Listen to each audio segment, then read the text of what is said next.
pandemic, and I was working pretty hard, and we had a toddler, and he would fall sick and he would stay home, and then we had to manage meetings and manage his sickness. And so I was just creative writing has always been a way to just get stuff out.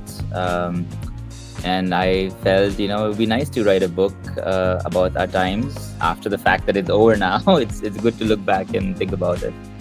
And I always have enjoyed like writing poetry or words, and so I thought it would be a good idea to mix my like for rhyme. I like rhyming stuff. Even now with my toddler, we keep rhyming. So like, when did you get into writing? I think I got into writing when I was, I would say, in 6th or 7th grade. And that's mostly because that's when I started reading a lot. And when you start reading a lot, you really like the authors that you read sometimes, and you feel so excited when you read a book that excites you, or when you close the book or you finish the book, you're like, wow, that book was amazing. So I wanted to write since. I have to admit though, my first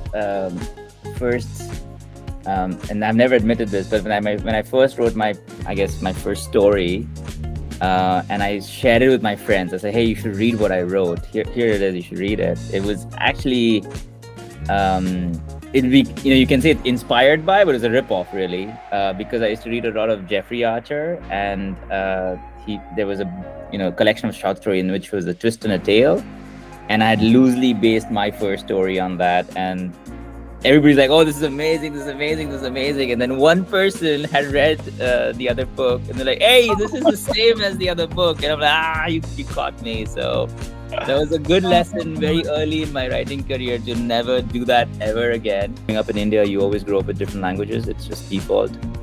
And then even when I moved to the US more than 20 years ago, and so obviously that has a lot of impact on me, because now I've lived more in the US than I have lived in India.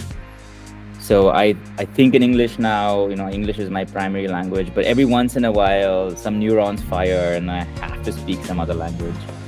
And so I wanted to just capture in the book our daily life, which is, it's mixed. Sometimes we watch football games. Sometimes I want to sing a song in my native language. And so I didn't want to create any kind of certain stereotype, because there isn't one, in my opinion.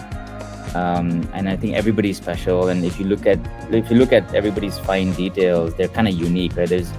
It's easy to step back and say, okay, these are all Indians, these are all Americans, these are all Japanese. But if you talk to each person, they're actually very, very unique. So you just have to look with a fine comb, and I think that's I like to see people like that. I don't like to characterize people into boxes, and I hope I don't get characterized in a box as well. So I just wrote in the book what happens on a daily life, and it just happens to be unique because people might not know it, right? Everybody's unique. It's just because people don't know it